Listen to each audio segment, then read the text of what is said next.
American और Israel की एक साइकी है। ये पहले डराते हैं, जो बंदा डर जाता है ये उसके ऊपर कब्जा जमा लेते हैं। लेकिन जो नहीं डरता, जो इनको आंखें दिखा जाता है, जो तिड़ जाता है आगे, ये उससे दूर भागते हैं। ये डरते हैं कि भाई ये तिड़ गया है और ये तिड़ के कहीं हमें कोई ऐसा नुकसान या ऐसी चोट ना लगा जाए कि पूरी दुनिया में हमारा तमाशा बन जाए और हमारी जो रहती सही ताकत है वो भी तमाशा बन जाए पूरी दुनिया के सामने।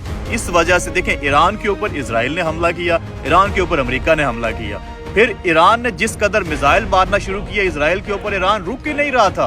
उसके बाद फिर अमेरिका ने जब हमला किया तो फिर ईरान ने कतर के अंदर मौजूद अमेरिकी एयर बेसेस को हमला किया, तो इसराइल की दौड़ें लग गई, सीज फायर के लिए भाग रहे थे। और भाई ईरान को और अमेरिका को सीज फायर करवाने की या सुलह करवाने की क्या जरूरत है? और ये तो बदमाश हैं, ये तो ताकतवर हैं। सुलह के लिए तो ईरान को भागना चाहिए, वो तो कमजोर है, डरना तो उसको चाहिए। लेकिन यहाँ पे तो अमेरिका साहब डर रहे हैं, यहाँ पे तो इसराइल डर रहे हैं। जानते हो क्यों?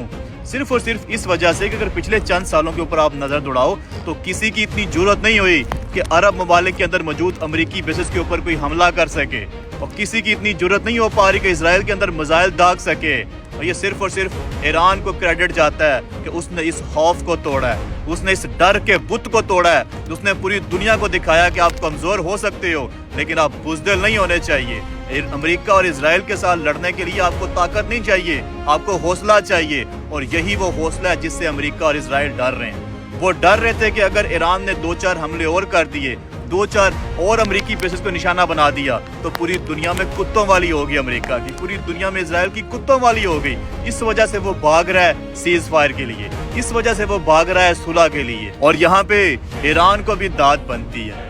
कमाल हौसला है ईरान का यार, कमाल दलेरी है, ये जानते हुए भी कि तमाम अरब ममालिक, तमाम हमसाए इसराइल और अमेरिका के साथ खड़े हैं। वो अकेला है, इसके बावजूद भी वो पीछे नहीं हटा, इसके बावजूद भी उसने सरेंडर नहीं किया, आंखों में आंखें डाल के वो बात करता रहा है। तारीख में लिखा जाएगा कि एक ईरान 57 बुज़दिलों से बेहतर था।